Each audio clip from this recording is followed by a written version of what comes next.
All right, so good afternoon, everyone, and welcome. We are thrilled to kick off the Connecting the CX Dots in 2023 webinar series, where we will deep dive into technology and its advancements, finding new marketing trends and strategies to rise above the market. Through this webinar series, we will identify the best moves for conversational marketing, omnichannel journey mapping, and programmable email strategies. Today, we are here to find out from 5 industry leaders about their experience and insights on growth strategies through conversational marketing.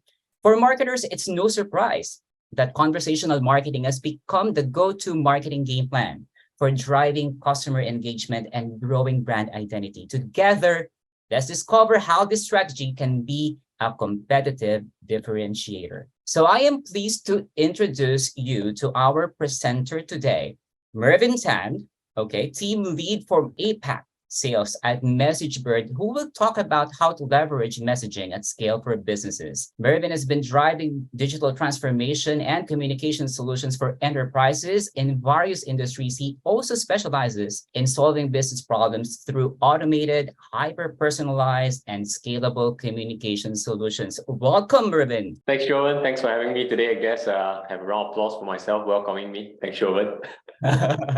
All right, the floor is yours, Mervyn. All right, thank you, Jovan. Hi, everyone. This is Mervyn Tan from MessageBird. I run part of the sales team in Asia Pacific, focusing largely on Southeast Asian markets. In case you notice the extra L between R and V, this is actually a spelling error at birth, and my mom decided to keep it anyways for 2 reasons. One, spelling is pretty unique, and she has the foresight to make things easier for folks to search for me on LinkedIn.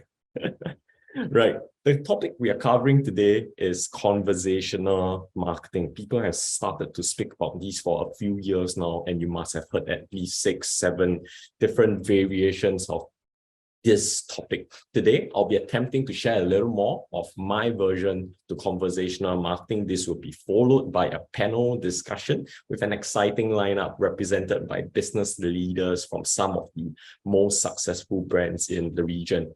So now let's start with the why of this topic of conversational marketing. This is rooted from the change in consumer behavior. Turn back time 13 years ago when we were all trying to squeeze 160 characters into one SMS. Before the birth of WhatsApp, you weren't able to send files, images, videos, and even sending emojis to express yourself. Times have changed. Our interactions with friends and family have become instantaneous, effortless, and rich. This instant and effortless communication is a double-edged sword. Consumers have now transferred their experience and expectations of their communication with one brand and casting these onto another, expecting the same convenience and experience. When one brand starts failing them, consumers start searching for another. Brand loyalty can be slightly lower in a commoditized market, and this represents a challenge and threat for many companies out there. In my conversations speaking with business leaders, it always comes down to 3 key focus and core priorities when it comes to user engagement. Namely, 1, how do businesses generate new business streams? How do they reach new audiences? How across different channels, content, even user engagement? And how does this in turn drive higher conversions? This is a never-ending challenge for marketers. How do they make funnels more effective? How do they find new ways to pull customers through the funnels? And while at the same time building long-lasting relations with existing customers. All in all. So all of these are now with a backdrop of a tighter budget and also an emphasis of getting quicker results. Before I dive on a little deeper, I'm going to share a personal story of mine. My wife and I bought our place in 2019, and it's finally available in March this year. We collected our keys. And since then, we've been searching for interior designers, contractors to start renovating the place. And this is a render of how our place would look like. If you agree with my wife, or at least I'm obliged to, that this is a really nice, cozy design that really wanted, and hopefully this comes available in a couple weeks from now. While the rendering of the place looks great, reality is this: the place looks really empty right now, and we got to start searching for furnitures and fittings for the place. What you're seeing on screen is a screenshot of my conversation with a few retailers in Singapore. Being a savvy consumer in this information age, I started researching on items I need. I shortlisted retailers who could fulfill what I was looking for and started approaching some of them over channels like WhatsApp and Facebook Messenger. I wanted to speak with someone who can help answer questions like product specifications, features, functionalities, and even make an outright purchase immediately. And this exactly is conversational marketing.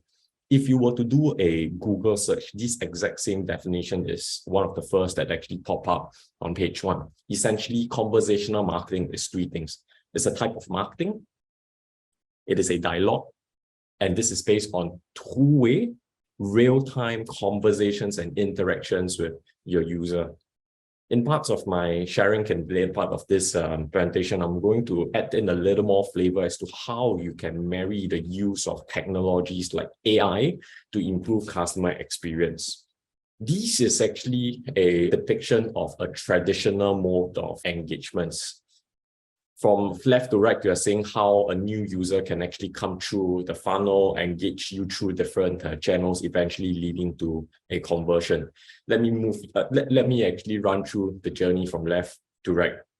A new user can actually be engaged via 2 touch points. For instance, an organic way of reaching out to them. This can be a physical store that you are having on the street, via referrals, via word of mouth. These customers essentially then enter the pipeline to engage with your brand. Customers can also enter via different touch points like EDMs or ads that you are placing on Facebook, Google, and other means from there. As they move through the modes of engagement, the traditional way offers 3 types, namely number 1, physical store, if some of these brands offer them, website, mobile app, leading to conversion. But what happens when this customer doesn't turn into a paying customer eventually? You got to start re-engaging them, and the traditional mode of doing this actually limits proactive re-engagement. The only way for you to do them right now would either be via website of tracking cookies, or maybe even over mobile apps where you actually pop in app notifications. But this is being limited by customers allowing you to track the cookies, allowing you to send notifications through applications. Conversational marketing introduces an additional area of engagement, namely via messaging. The game-changing difference of introducing messaging is this: it gives you the ability to re-engage new customers in an environment that's considered friendly to them.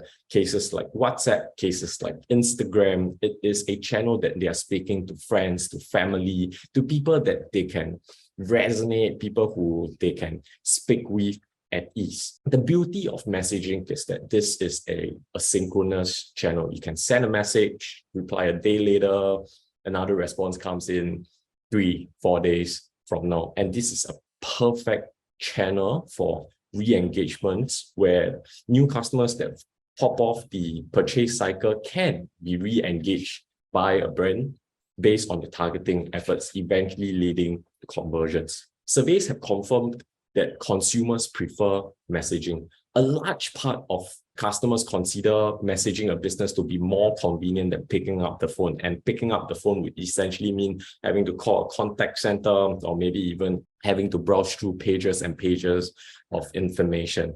More than 75% of the users then want to use the same channel and means that they communicate with their friends and family to engage with brands. And a very large part of these consumers actually feel that in the interaction through such messaging channels starts building a different type of personal relationships that they can develop with a brand. So how does this conversational journey actually look like across the different stages, from awareness to consideration, purchase, retention, retargeting, essentially the entire life cycle management of a customer that has with a brand like yourself? in the awareness stage, instead of sending customers to landing pages, start having conversations with them. At your free time, you can feel free to scan the QR code to have an experience of how this is going to be. From scanning this code, you are eventually led to a WhatsApp conversation. You can even place ads on Instagram and Facebook and move them into the same set channels as well. For the brands that are with us today, I'm sure most of you would at least have 3 to 4 of the following channels, from webpage to apps, Instagram, Twitter, Facebook, TikTok, YouTube. These are channels, your organic channels, that you can start moving conversations into messaging across user journeys as well. I'm sure you also run ads, you have your own digital presence, and these are other means that can actually guide customers into the conversational journey. The 2 screenshots on left, again, it's a personal screenshot of mine. As you can see, I'm knee deep into my renovation journey. I'm starting to get targeted by painting ads, and this is where you can start speaking to brands like the ones shown out here. You can ask questions like how many coats of paint will you do on a 4-bedroom apartment? How much are you going to pay for, or rather, how much do they actually charge for such services? In the next stage, when users actually pop into the conversational cycle, this is when you can start engaging the users, and it is extremely important to have an always on communication. How do you then engage and answers questions immediately? I'm not expecting brands to be popping hundreds and hundreds of agents sitting behind a console to be responding to you, to customers who come into the cycle. What you got to do right now is to make use of technologies like chatbot. In the later part of the panel discussion, we'll be speaking a little more on ChatGPT. How can you actually bring in these technologies to engage your customers meaningfully? Or rather, you see 3 questions on screen right now. Are they, for instance, this is actually a shoe shop trying to sell sneakers for the customers. Certain questions can come as, are they okay to be worn during rainy weather? What's the return policy of the store? And what if they look too big on my feet? Brands ask us, are these questions that you can automate? And yes, these are questions you can definitely automate, but should you be doing this? And we'll be discussing them in detail. For the first question, are they okay to be worn during rainy weather? This is a binary answer. If the product specification says that this is water resistance, waterproof, you can essentially guide the answers accordingly.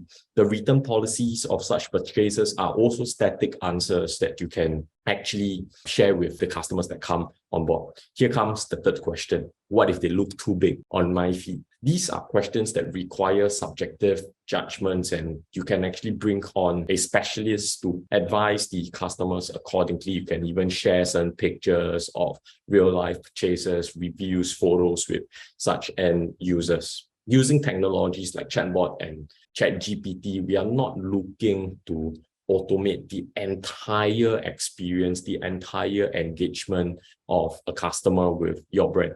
No. What chatbots and ChatGPTs are best used is where you automate part of the engagements, where it then helps to make the entire operations of your business more efficient. In the next part of the journey with you, the customers will then be looking to make a purchase. And if you are like most brands that I've spoken with, abandonment rate can be as high as 70%. Only 3 in 10 customers are essentially converting when they add an item to cart. So what do you do with folks who actually fall out of the process? We discussed two ways of engaging this. First, the traditional way of engagement. For the ones that actually fall out of the purchase cycle, assuming they don't share their mobile number with you, their email contact details with you across the web form before a purchase, it becomes really, really difficult to re-engage such users. Versus the second way of engagement over messaging. Over channels like WhatsApp, you immediately know a few things about the customer as they come in. You know their display name on WhatsApp, you know a number that you can actually reach out to them on. We were discussing earlier, messaging is an asynchronous channel and becomes really easy for you to re-engage customers assuming they fall off this cycle. Assuming a 10% improvement in conversion, this essentially will bring you 7 more orders for every 100 that passes through the funnel. Keeping customers engaged throughout the journey becomes really important, and this is where you will have to consider the ecosystem of technologies that you work on together. Assuming the same e-commerce store that we are speaking about, after purchase, you have to bring in technologies like your payment gateway. You got to marry this with the delivery partners that you are working with, the tracking tools that they allow you to share with your customers. And at the end of the day, passing these on to colleagues who are running post-sales surveys. This becomes really important, again, to keep customers engaged throughout the cycle. And this helps to actually retain these customers with you. Thereafter, you can actually start sending personalized content, and using messaging is really an extremely efficient way to send personalized content at scale. Assuming this same shoe brand company is actually carrying sneakers, sandals, heels, boots, and so on, there are actually different types and groups of users that customers that they are engaging there. And using channels like messaging can actually help them to send personalized message to different groups of said users. For instance, sneaker customers will only see promotions that's related to sneakers. Boots, sandals will get the ones for boots and sandals respectively. You guys get where I'm coming from. You can even use channels to perform retention activities such as pushing for loyalty programs, update them of their latest membership they have with you, run surveys, reviews, and essentially this helps to actually prevent churn with the company. So we spoke about how you can actually use such channels to run retargeting. We spoke about how you can actually use messaging channels to run re-engagement activities on segmented targeting, and also how you can gather customers' sentiments proactively. And this essentially form the entire customer lifecycle management that customers have with you as they run through the purchase cycle.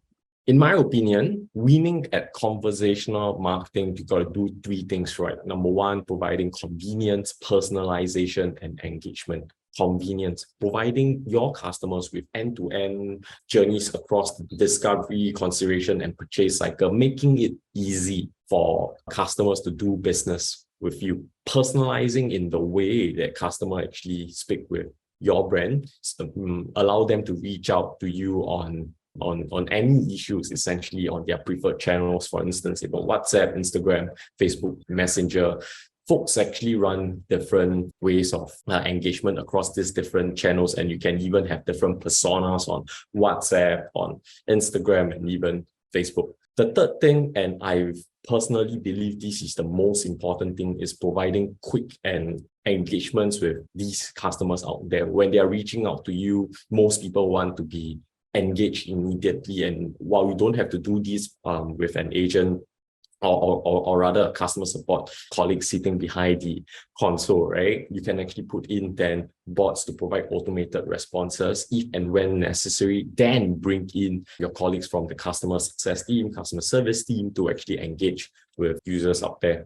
So how can MessageBird actually help you incorporate messaging into your campaigns? We are a cloud communication platform connecting companies like yourself with end users over channels like WhatsApp, Facebook, Messenger, and Instagram. We have the widest coverage of channels in the region, including WeChat, Viber, Line, SMS, and many others. On top of that, we actually introduced a drag and drop orchestration tool for you to deliver the right message at the right time while providing the most appropriate response as and when users reach out to you. This same tool that I was just talking about can easily integrate into platforms like Salesforce, HubSpot, Magento, and even bespoke CRMs that you are using to store customer data with. What I'm going to share next is a couple of brands that we've been working with and how conversational marketing is working for them today. Matahari is actually a retail brand in Indonesia. They have been using WhatsApp to perform marketing activities. Across a campaign period, they sent 15 million messages. They got 97% delivery rate. But what these This may not mean anything for your brand right here, because you can be operating at a different scale, you can be operating at a different group of customers. But what's important here is that you can draw reference from the success from Matahari, where they are having 2.5 times increase in conversion rate. And this is something that was an overwhelming positive result for Matahari here, where they were able to reach out to a large number of customers in a very efficient manner, and at the same time achieving results that were performing better than other channels that they were using in the past. Amazon Prime Videos is a brand that I'm sure most of you would be familiar with. They actually increased their engagement over WhatsApp marketing as well. This is actually a campaign performed for a particular show that they were broadcasting in South America. Prior to using these channels, the only way to engage users on such shows was essentially posts that they were doing, or maybe even events that they were running offsite. The team wanted to try something really different by operating this over WhatsApp instead. They engaged over 70,000 users, and this essentially was a channel for users to interact with the series, to find out certain things like, hey, what character do you resonate most with the show? What is it that you want to see on upcoming seasons? And these engagements help Prime Videos actually engage their audiences better. And this particular show in the season that was being broadcasted became the most watched season out there. Home is actually using WhatsApp to attract buyers and renters over WhatsApp. Essentially, what they were doing was lead qualification. When someone were to actually get their properties listed on the platform itself, they actually use a conversational way to make sure that they are speaking with buyers and renters that fit on the platform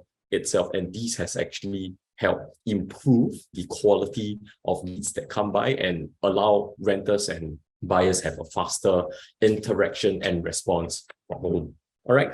With that, I actually have come to the end of my presentation. I'm passing it on to Jovan to move us into the next segment. Thank you so much for a great sharing, Mervin. One of the key takeaways here is when you explained how conversational marketing can be part of the entire customer journey. It's a superb experience knowing as a customer that I can reach out to the brand in just one click away. Mervin, I am excited to move on to the next session. So your job here is not done yet, okay? So we have 4 industry leaders from great brands ready to share their insights and best practices about conversational marketing.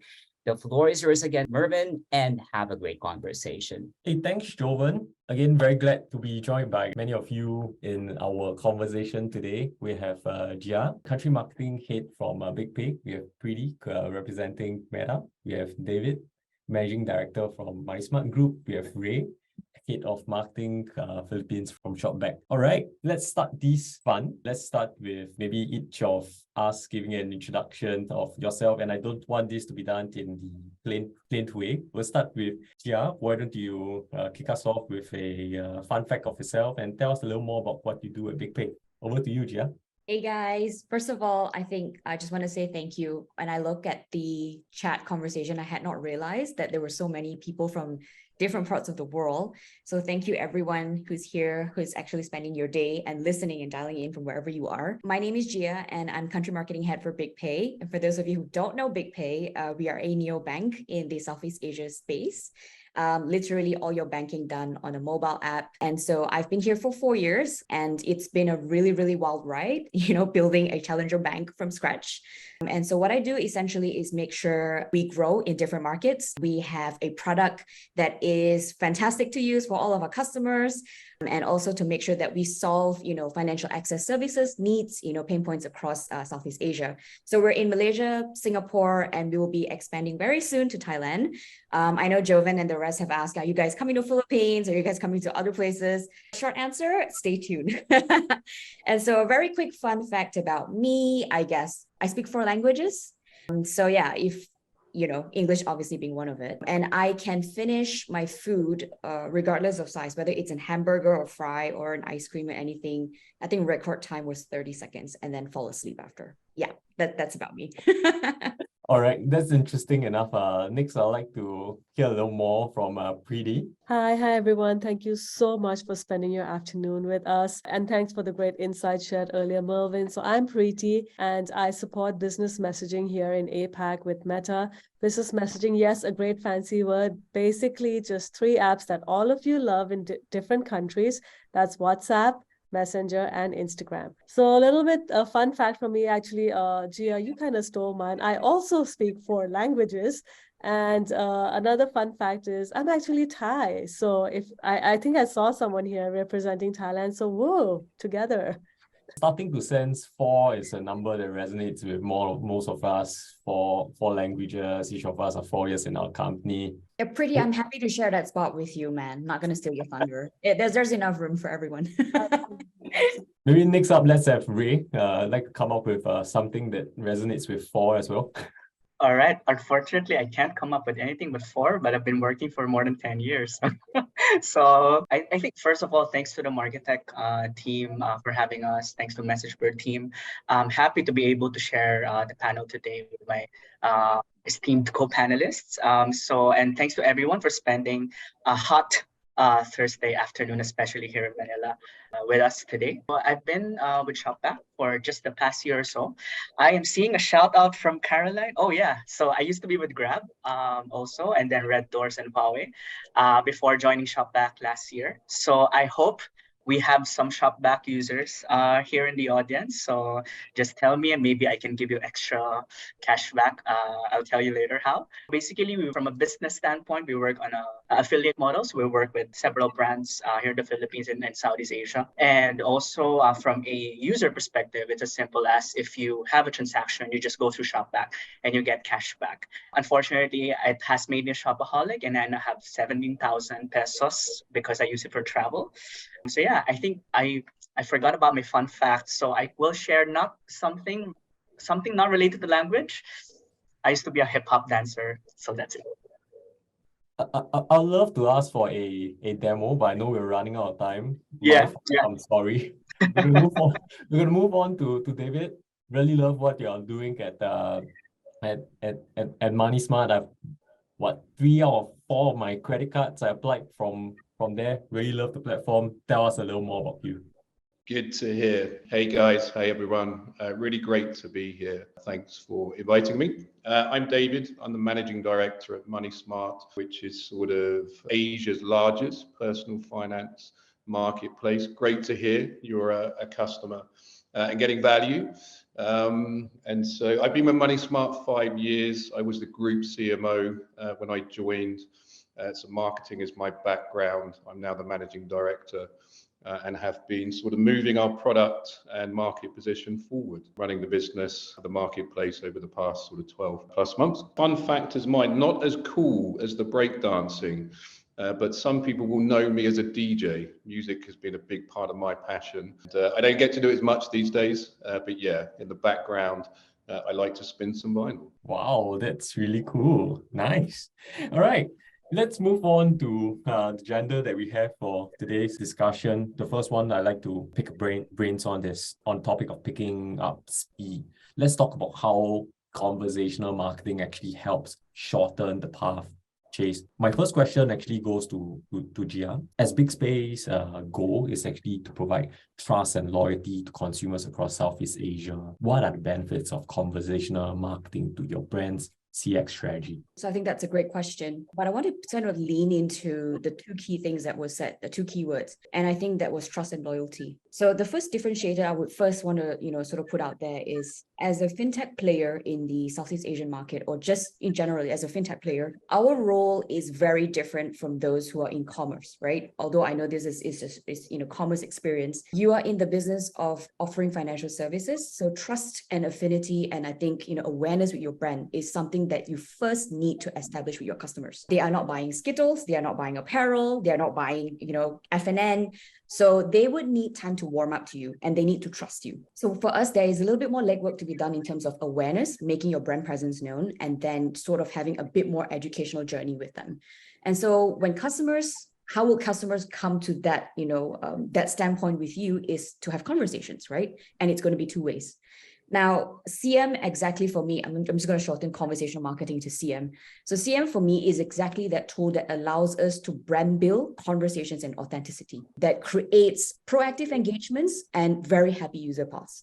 And these user paths are essentially what's going to actually drive the trust, the re-engagements, the proactivity, and the two-way streets. For us, right, I think there are various channels that we see that we can use, in terms of conversational marketing. And for us, it's knowing that it happens right at the front. So for BigPay, we have been very proactive. And I'll give you an example of that, right? In terms of like our platform, one that we've identified is whether it's your potential customers or your existing customers. Your potential customers will first go to your website and do an audit of you. They're trying to figure out who you are. And so if you have a means to, sort of put information out there, or even have a sort of like a chatbot, a response chatbot, right?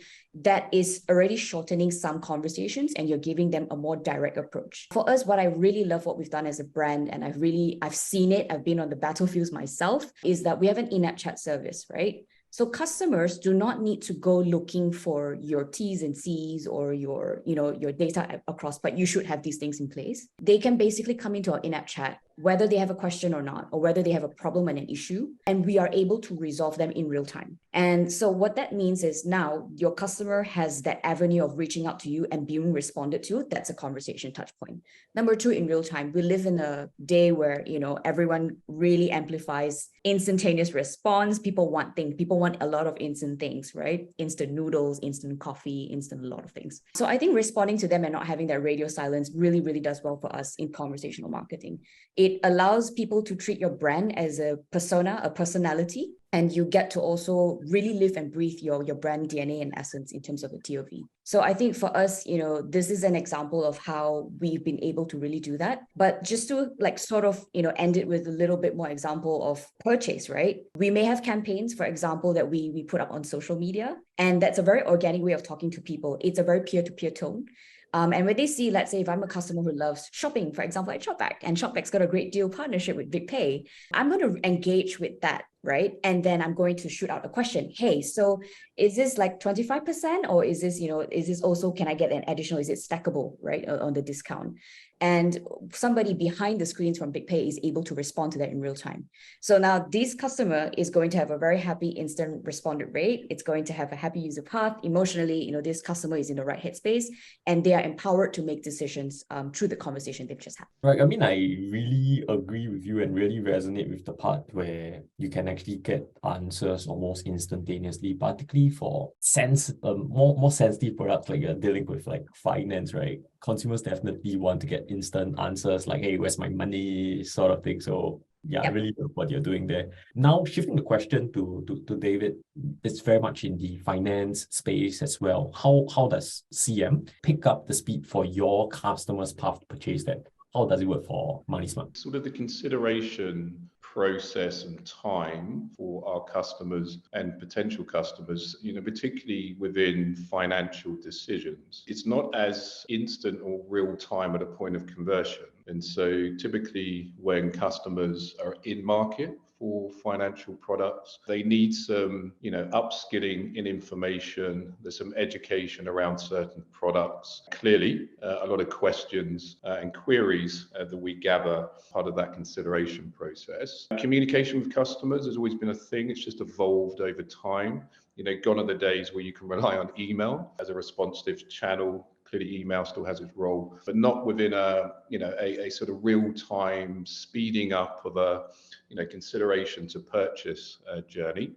Then instant messenger came, and clearly that broadened a little bit of the real-time responsiveness and still quite effective in different forms. And then naturally, as we'll come on to, the evolving space of generative AI and sort of the chat box machine sort of experience. And so it's just evolved over time. For us, it's about having, two-way, real-time, responsive conversations with our customers to aid them very quickly to make the right decisions based on the confidence that they need to purchase. And so typically where that sort of real-time, instant responsive conversation wasn't possible, the closing of consideration to purchase was a lot longer. And so, being reachable, responsive, and within real time to answer queries, whether that's in the buying experience and our listing experience, or whether that's in sort of post-care purchasing to drive sort of lifetime value and cross-sell for future products and the speed to convert and purchase by achieving that. I also think that there's an expectation on customer experience these days with consumers. I think any brand or certainly digital product that doesn't have an instant ability for customers to reach and have a conversation in real time, there's a complementing role between person and machine, which I think is becoming interesting but not perfect. And so I think quite quickly digital brands that don't offer those channels become irrelevant quite quickly, and the attitudes and expectations of customers and consumers just demand that ability to be reachable and responded to quite instantly, particularly at the moments that matter when they're looking to make a purchase decision. And I think it's even more important in financial categories where the education and knowledge needed to feel comfortable to consume and buy a product, there's a responsibility certainly on MoneySmart's side to aid that purchase journey. And so conversation marketing as a channel is quite key. Right. Again, I agree with you. One thing that I pick up from what you just shared is being reachable, being responsive, and having real-time communications, particularly in your post-sales team. I think this is also where pre-marketing efforts, no matter how effective and efficient they are, these has to be followed up with a equally proficient post-sales team to help your customers along the cycle. Let's switch gears a little. Can hear from Preeti.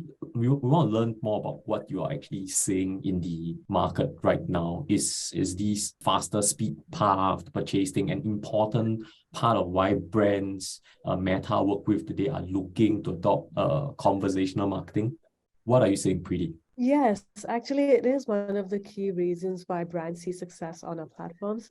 So think about yourselves in your own sort of experiences with various brands that you have. It is second nature to us, obviously, to be more active on the apps that we prefer. So if a business is reaching out to you and offering their services on one of those apps, then as a consumer, we would respond faster, especially if we are responding to our friends and our family and our social network within that app as well. So there are examples from almost every industry across the globe on consumer responsiveness, engagement rates, time to resolution, depending on whichever metric is important to the brand, right? So each brand has different success metrics. But if you see like across all of the verticals, one key metric that we're seeing definitely is the faster path to purchase or path to conversion, path to making a decision, whichever one fits in the brand's in the brand's objective. So here in APAC, right, giving you some examples of like very close to heart, close to home retailers. So we've seen many retailers here provide great experiences from order confirmations, tracking shipments, post-sale customer services like returns, refunds, etc. All of that happening on WhatsApp. We've also seen the same happen on Messenger as well. And specifically to, Messenger and WhatsApp, service agents actually are able to provide faster and more effective customer service to your consumers. And obviously with even more personal attention, right? So I think going back to Mervin's presentation, a lot was around personalization. But with these sort of business messaging apps and communication apps, you can do personalization at scale. Like imagine reaching out to your customer and knowing that, okay, previously they have purchased, XYZ from you, they're a sneakers lover. This is exactly what is the kind of questions that they had, etc. This is gold for you. This is data, right? And you can make the experiences even more rich by leveraging what you already know about them. Specifically to WhatsApp, we've seen retailers who have answered more than 99% of all of their inquiries that they received within 5 minutes. They've also seen 50% higher engagement rates. And the most important statistic is they've seen a 12 times revenue attribution to WhatsApp as an example of a messaging channel. So these results are obviously not limited to what we're seeing only in retail.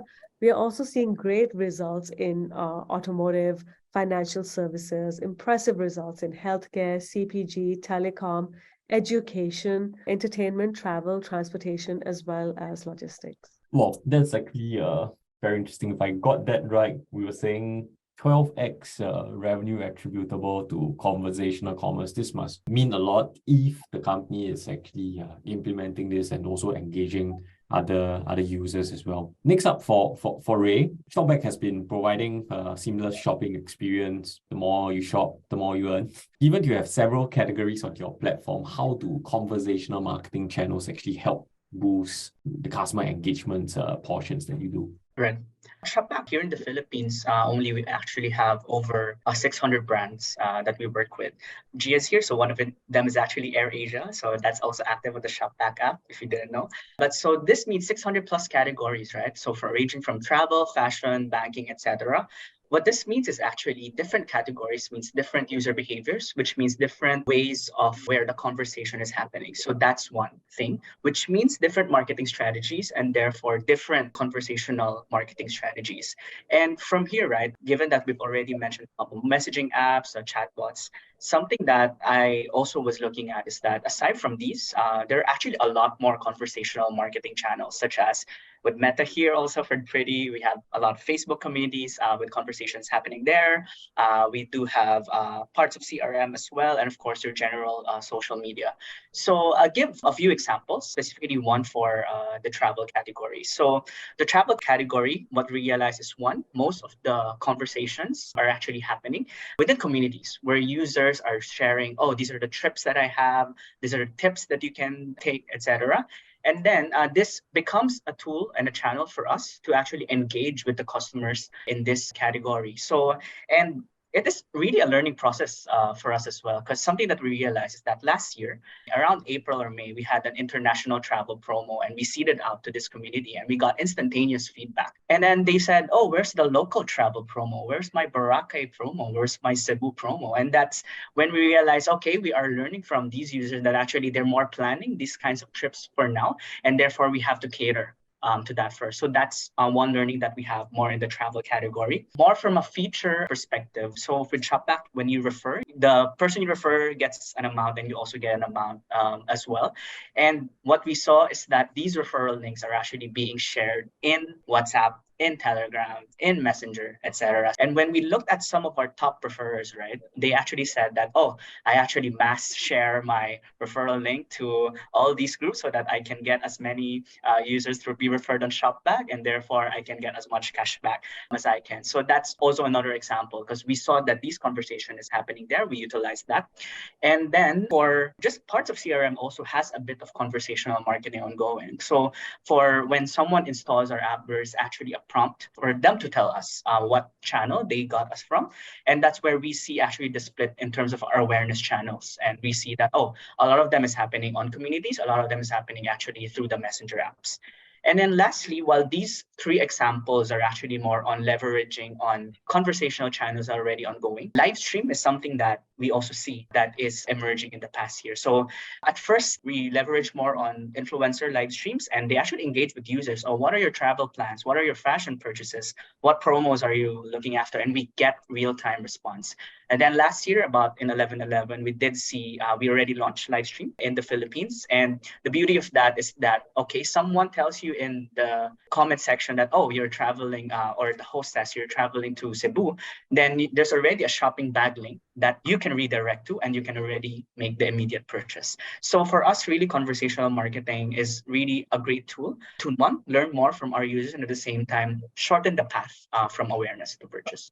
Right. I mean, I particularly like how you brought up using community management as a tool to actually, number one, understanding what customers are actually looking for, and then making tactical then strategic changes to engaging your users there. It's also particularly interesting to learn how you're using channels like live streaming to do this, and I'm sure this is also a channel that many attendees are also looking to explore into.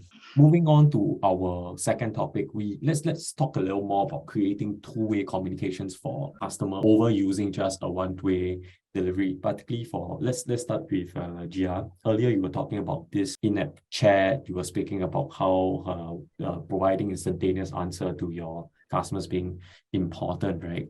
How do you leverage conversational marketing to then create a positive purchase path for customers using two-way engagement? So I think in leveraging conversational marketing as a tool for your business, there are various benefits, right? But the ones that I'm going to sort of bring into, like, that comes up to mind right now is it's also a very, very good collection data point of your customers, right? When you're talking to customers, you're allowing them to actually give you more pointers about what their preferences are, what their behaviors are, their tendencies, and, you know, in terms of where you stand as a brand and where they see themselves, you know, engaging, interacting, or utilizing your services. And so for us, I think having a set of data, for example, I think I'll go back to Ray's point earlier. He pointed out, you know, AirAsia is a similar point.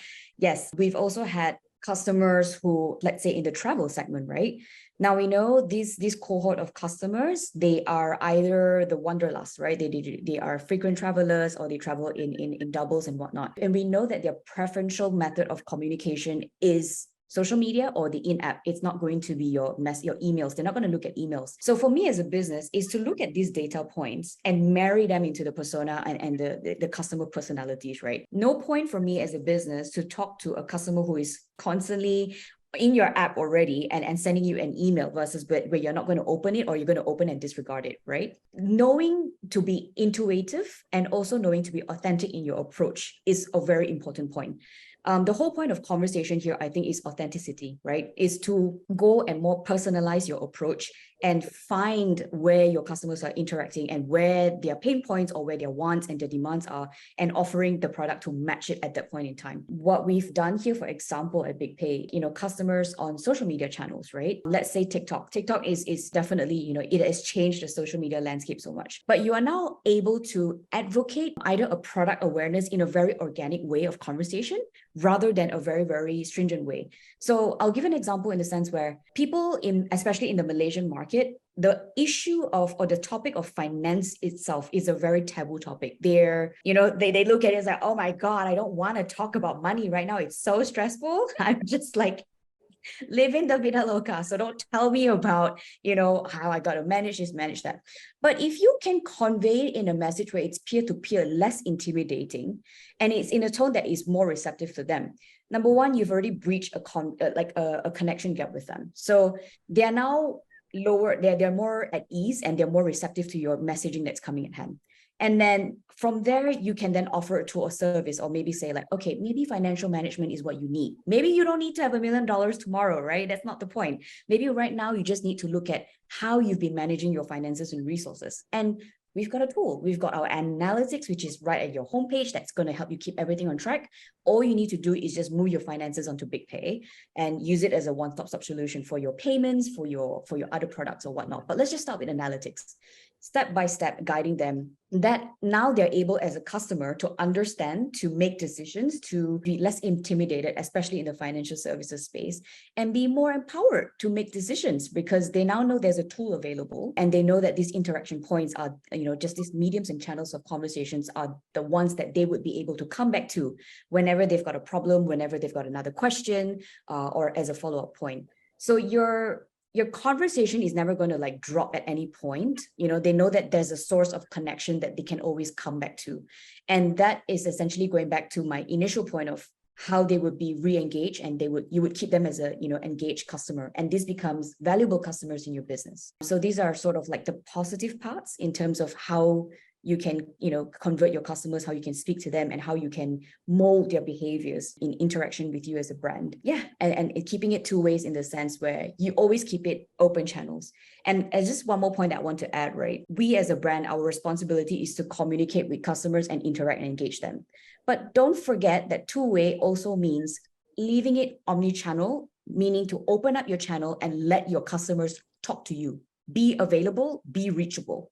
right? And knowing that it's got to be in a plethora of channels, whether it is your social media, whether it's your CRM channels, whether it is, your app chat, it's different, right? Keep the door open so that they feel welcome to have conversations with you too. I like how BigPay is being a data-driven organization. You guys are using data they collect from the two-way communications, deploying the best channels for best engagements, and then also providing these data for analytics for them to empower users to make these decisions. I think this is one of the best things that you can be doing for your customers. Yes, Next, yes. David, a little more on your end. How is MoneySmart doing these as well? How do you then deploy two-way communications too? Yeah, it's the difficulty and challenge at times with personal finance is the sense of privacy and confidentiality that our customers sort of tend to take around their own personal finances. And so we typically understand different channels which are most effective to draw comfort and ease to two-way conversations. Social's not a great channel for us.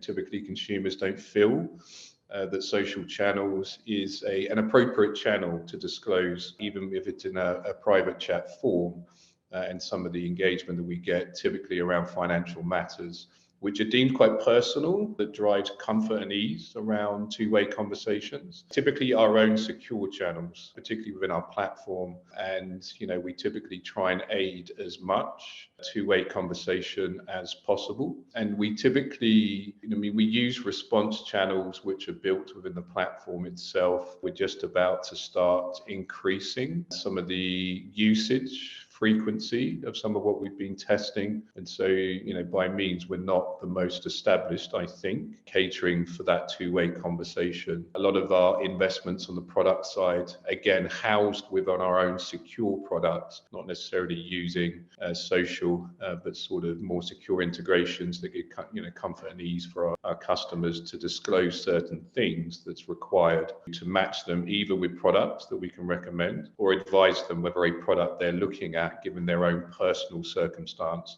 and financial position, is a product that is right for them. And again, it's all being driven through the informed nature of what information is shared in a two-way conversation and the depth and meaningful nature of that conversation. There's a big difference based on different channels that we use. So clearly there's an indicating sign and insight around that comfort and ease. And a lot of Singaporeans, particularly in Singapore, need to feel that they're having a real secure two-way conversation, particularly if they're disclosing personal information which is required. It becomes fascinating at scale because you're less relying, I think, on the person. And so, the scaling of call centers for those who need a real person on the phone versus the leveraging of technology and speed, particularly AI, as an efficiency scaler, and just the meaningful nature of teaching AI a tone of voice and being able to identify a real conversation opposed to a generic bot conversation. And there's some terrible examples out there. I think generative AI as a focus area to scale the accessibility and awareness and ease of touch points within our own secure platforms and products is typically what we're looking at, and that's our area of focus in terms of bespoke channels to build that allow us to scale and reduce our man or person cost as we do that to reach and be accessible to more customers. I mean, it's good to hear that you guys will be, or rather MoneySmart is actually considering to invest more resources into two-way marketing and to marry technology along this process. As for you, Ray, I'd like to learn a little more about the channels that you guys have invested in. Why have they actually worked for your platform? I think in terms of really prioritizing the channels and seeing which channels would serve for which purpose, right? It will always boil down to what metric or what goal you're trying to push. And from there, it's quite important that for every channel or every activity that you do, that you have a corresponding way to track that. So in terms of the goals that we usually have for our conversational marketing efforts, I'll split them into a couple of goals. One would be more, I guess, your soft goals, which is more on engaging with users, being able to learn more from users. Because at the end of the day, that is one thing that you can do with conversational marketing to be able to get more data and to be able to get more feedback. So that's one more of a soft goal where you can measure more from an engagement rate, the type of answers that they give. But second is, of course, your hard goals, which is at the end of the day where all of us are measured against. So that can be, oh, is it when I did this conversational marketing initiative, did I get an uptick in installs? Did I get an uptick in referrals? Or with what specific activity did I get more conversions? Did I get more purchases for a specific brand? For the first example, in terms of soft goals, it can be as simple as just asking users what brands they're interacting with. For example, coming up for 5/5, and then you get a range of answers, and then you can already cater your offers to that, and you'll just measure that based on your engagement rate.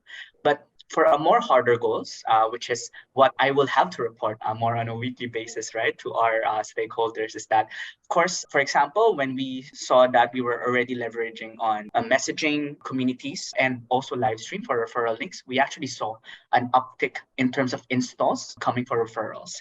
And that in turn can dictate corresponding marketing strategies afterwards in terms of leveraging on that channel. The second is when I mentioned some examples in terms of going to communities, etc. We usually do is that while that is the conversational marketing channel, you always have to couple that up with, like, for example, an offer or something that can help you track. So an example is that we had a sports campaign last year, and we did see it out to specific communities, and we give it a code where users can get extra bonus cashback. And then what we saw is that from the usage of that code, we're actually able to see a lot of data points where users are spending it on, which brands they're spending it on, what amount is it, and other data that we can leverage on. And at the end of the day, that helped me realize that tapping that community is actually an ROI for us in terms of the purchases that we got from that category. So yeah, it's really about a mix of your goal and being able to be trackable so that we're able to prioritize our channels better. Hey, sorry, Melvin, I'm just going to sort of jump in here a little bit. I think there was a very interesting point that was raised by David earlier, and I think being in similar industries, right? Just something that I wanted to also keep top of mind and float it. I think, in terms of handling customer data is such a sensitive word, and as a financial service players, regulatory and everything is very, very important, right? There's a stipulated guideline and sort of like standard practice that you have to go through. So if it's anything that is handling with your PDPA, or we'll touch on your PIIs, for the benefit of those who know, it's like your personal data, personal information, basically identifiers. As marketers, you need to know the sensitivity of which channels to deploy as well. So you need to put on your little street smarts hat here and know which channels to take on sensitivity in terms of handling customer information. You don't want your customer floating around, very, very high levels, identifiable private information on social media. But you would be able to take on a promotional campaign kind of conversational there, right? Versus if this is a problem, this is a product that they're interested in, or this is a transaction that, they need reversed or need to be looked into, then of course, this is the specialty and where, we would move it into a private channel in conversation. So whether that looks like, a direct approach in your in-app, or whether this is something that's more secluded on a private, conversation, I think that is also very important for business to know where and when and what channels to have this conversation on. Yeah, I think it's a great point. And just to add very quickly, I think there's a lot of mistake between form collected data versus conversational data. It's the same thing. And so the security aspects of collecting, whether it's a conversation that you're having versus form collected data, needs to be treated in the same way. And I think people have not necessarily completely lost sight of that, but as the data that we collect becomes more conversational, they tend to disconnect the same security and regulation or handling of that conversational data, because actually you should be treating it the same. Yep, 100% on board with you. And I think this is sort of the additional layer for marketers in financial services.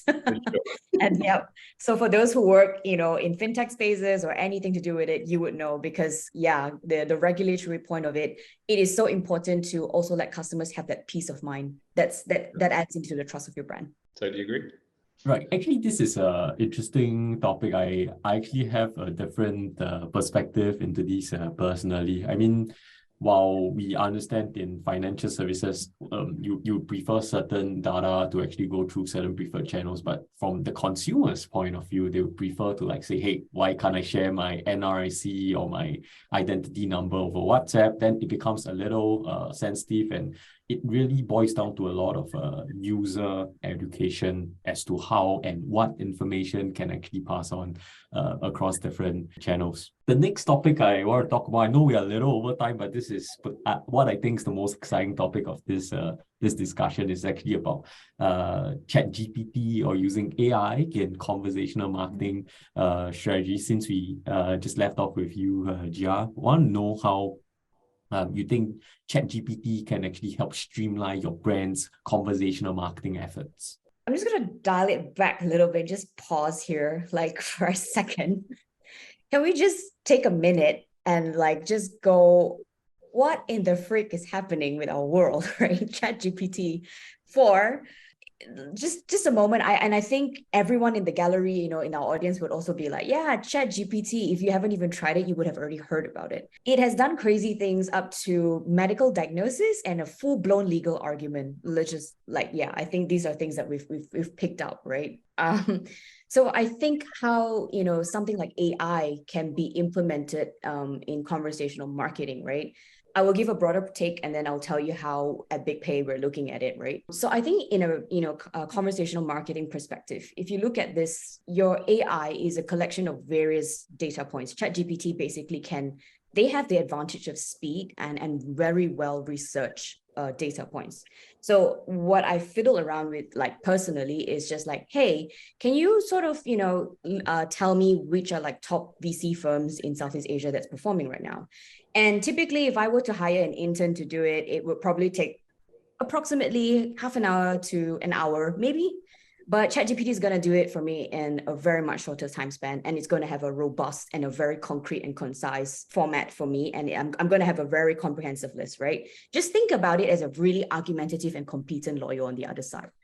So that's the way I look at it. I think also it's going to sort of close the gap in terms of conversational marketing, because ChatGPT 4 is able to sort of pull out a more personalized contextual kinds of responses. You can put that, if you know how to maneuver and navigate, AI, you would know how to work it to your brand's advantage. So instead of sounding, from an older version of like, hey, would you like to make an appointment on your WhatsApp chat, right? And then click 1 for this, click 2 for that. You already instantly know this is not an organic conversation. Now, if you switch gears into ChatGPT 4, it's going to sound as close as possible to a human interacting behind the other side, although it's not. That's one of the benefits I see across the board for everyone that's applicable. For us, how we've used it, in terms of BigPay, I know there's a lot of fear and be like, are they going to replace jobs and everything?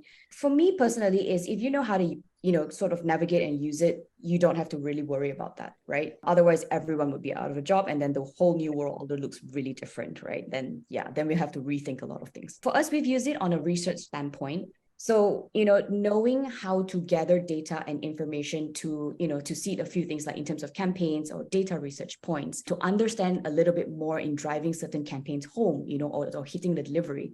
I think that has been very beneficial for us. Why would you, if you could use ChatGPT 4 to do it, and to come up with such comprehensive data points for you on research, you can now use this and leverage it and create meaningful campaigns that are going to hit the mark. Something that maybe you had to do it, now you've got the assistance of AI at your service. And so that's kind of how, we're looking at it. And I always tell the team, to not be afraid, approach it, fiddle around with it. The worst thing that you're going to figure out is that you don't know what you don't know. And after you've passed that, you'll be fine, right? You would learn something and you cannot unlearn something. So I think this is something for us, that in terms of a marketing standpoint, we're heavily using it for researchers and to empower, us in decision makings, in data points, and in terms of how we drive the conversations in terms of campaigns. Right. And what about you, Ray? How are you guys making use of ChatGPT at your end? And maybe 1 or 2 advice you can actually give to the attendees here on using these tools in a professional environment like yourself? Yeah, sure. I think I speak for everyone here where I'm going to say that for the past few months that ChatGPT has become a hot topic. Raise your hands for there's already a Slack group for ChatGPT, or it has been mentioned in the town hall about ChatGPT. But I think the key point that I really like that was mentioned by our leaders here at ShopBack is that you won't be replaced by an AI, but you might be replaced by someone who will know how to use AI. And that is really, I guess, just taking a step back first in terms of from a team perspective, that is the key thing that before we even go to marketing strategies and the marketing activities, right? That is the key thing that we really have to drill onto our teams, that what do you use it for? How do you make it a friend? It's not an enemy. So that is really one key aspect that we have to be able to communicate to our teams as marketing leaders as well. So from a marketing standpoint, how I see it in terms of not just ChatGPT but overall AI, right, is that I look at some of the common questions that we get from ShopBack, and honestly, it's still as basic as, oh, what happened to my cashback? When is it arriving? Why is the percentage for this cashback this amount? So I think one item that it can really help on is really that being able to have a better response to these FAQs and having a more clear, automated, straight to the point response to these FAQs about product knowledge. And this might be, I think it might also apply to like BigPay or like anything fintech that might have a bit more of a bit more steps in terms of products for consumers, right? And they will ask at step 3 or at step 7 on how to do it. So that's one. I think from a more business standpoint, there's also definitely product recommendations. That is something that will help us, of course. And then personalization. This will help because there's personalization on an AI level, but there's also personalization on whatever CRM level, etc. And if you couple all these personalization efforts together, right, then that will actually strengthen your communication to your consumer, which would result into better engagement rate in your communications and therefore better business results. And you know what? Something interesting is that I had these 3 answers in my mind, and then I decided to ask ChatGPT what else it will give me, right? And it also gave me like something such as voice assistants, which might be applicable for other industries as well. Interesting. And what about for you, David? I totally agree. Interesting times, right? So for me, the technology trend is an AI. Like AI has been around 15 plus years, as long as I've been a marketer and since my computer science days. And so look, it's a big topic. So I think it could probably dominate an hour plus conversation on its own. But just in terms of how we're looking at, I guess, the generative AI usage of AI, which I think is the technology trend, I think it's important not to get too carried away with over dependency and usage of ChatGPT. We're trying to look into creating our own AI, which is a lot more personable, a lot more tailored. We can teach to become a bit more closer to our tone of voice, our brand identity, and a lot more secure as a usage product. You know, ChatGPT is an open source research product, guys. If you understand who they are and what they're looking to achieve. So over usage of data going into that particularly sensitive data, IP and stuff that you just wouldn't disclose into an open product for us is a bit of a no-go area. So it's taking the very best of the technology, using and leveraging the open source technology available with generative AI and focusing on creating our own version of AI, which again would then be enabled within our product experience and our customer experience, create secure conversational channels that customers feel that are secure and trusted and that are a MoneySmart channel and not an open source product in market. Give our employees confidence that they can use a secure tool and not worry about what they're providing open source products like ChatGPT. And just putting in a good future-proof discipline for AI usage. That should be for us, certainly in our world, getting away from the trend, putting focus into building our own version, leveraging the very best of what's now available, and educating our customers and internal teams around the value at scale. And so very much around bespokely building our own AI. Wow, I mean, that must be one of the most exciting things that we've heard today, particularly on this topic. I think everyone out there, every organization out there is looking to see how they can marry technologies built on top of open source data. I think we shouldn't just rely on what's out there. We ought to take our own judgment and making sure that we create a safe space for both the organization to make use of the technology and also to give consumers the confidence to continue to converse with them, knowing that this is going to be a safe environment there. I know we are there off time. I just have one final question on the topic of conversational marketing. I would like to reserve these for Preeti. What do you think marketers should actually look out for on this topic to make it a success? What's your biggest advice for the attendees of this webinar? Yeah, thanks. Thank you for the question. It's a great question. I think there's a lot of ideas here being discussed, and now we're talking about the how and how you should do it and how you should do it correctly. The answer I'm going to give you is something that you would probably know, but because of the jobs that you're in and the roles that you play within your companies, sometimes you tend to forget it, right? So I think that when it comes to conversational marketing strategies, keeping the consumer in mind is the most important. So basically, you design for the consumer, but you set up your analysis and measurements, etc., wearing your marketer hat or whatever it is that you play a role in your company. But your design and your experiences must be kept consumer first. So you can from a broader perspective, right? We all talk about omni-channel and oh my gosh, now we're going to get inquiries in from everywhere. How do we keep it standard? How do we have some sort of standardization? Think about your own brand voice, right? So bring that into every channel. Bring the little bit of touches here and there. It could be with logos. It could be with whether your chat bots, etc. You can have them in the colors of your team and all of those small little things that create engagement and connections in a human's mind, right? And even I think there was a very interesting question in one of the in the Q&A around when does an experience with the chatbot end and with a human agent start? So I have a very interesting experience with this one previously on Messenger specifically.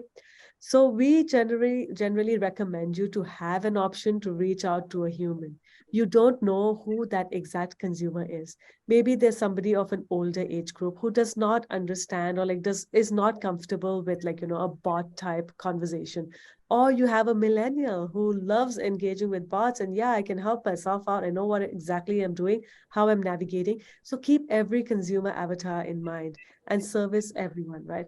Coming a little bit more connected towards the conversational marketing strategies, start with the basics, right? So provide all of your customer services, coupons, sales alerts, transaction notifications. Make sure they're relevant to your consumers. Relevancy is super key here. They should expect to receive your messages, which means that you should actually have explicit opt-in from them as a business to be able to send them messages, specifically for WhatsApp. I think we had discussed a little bit about the financial sector on business messaging, etc. A very important part of it is getting the opt-in and making sure the consumer knows that they have opted in for you to reach out to them on WhatsApp. On Messenger and Instagram, it's different because the customer is initiating the conversation with you as a business. So of course, they know that they've spoken to you as a business. If you're sending authentication codes, right, just make sure they're timely. So that's something that, you can work out. So for high quality, customer experiences, right, we obviously would recommend you to personalize your messages to all of your customers. Be thoughtful of the informational messages that you're sending.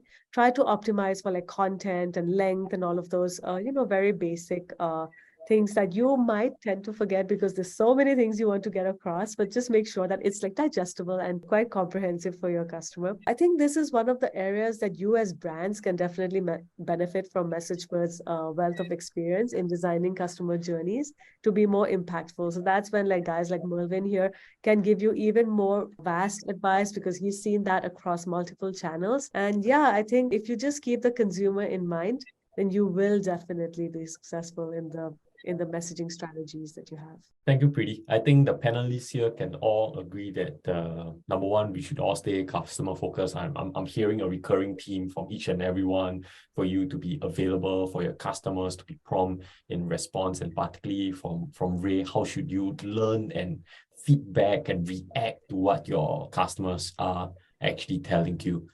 Thank you, Jia, Preeti, David, Ray, for session today. Thanks for the conversation. Really love this. Back to Jovan to wrap us up for the session. Thanks, everyone. Thank you.